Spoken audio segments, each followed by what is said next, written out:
দীপু, তুমি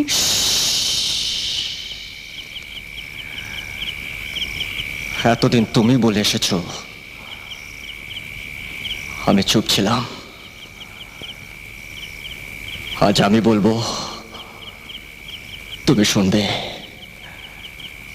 কে ছিলাম, কি হলাম, কেন হলাম, এসবের কৈফিয়ত আমি তোমাকে দেব না। কিন্তু যাওয়ার আগে তোমাকে শুধু একটা কথা বলে যাই, তোমাদের এই ভদ্র অভিজাত সমাজের পচা গুণ ধরা দেহটাকে নিয়ে আমি যতদিন বাঁচব, ফালা ফালা করে চিড়ে তার শেষ রক্তবিন্দু দিয়ে আমি আমার পিতৃতর্পণ করব। তোমাদের এই আইনের মুখোশের ছদ্মবেশটা আমি আমার বেআইনি নখে ছিঁড়ে চালিয়ে নিঃশেষ করে দেব। মনে রেখো,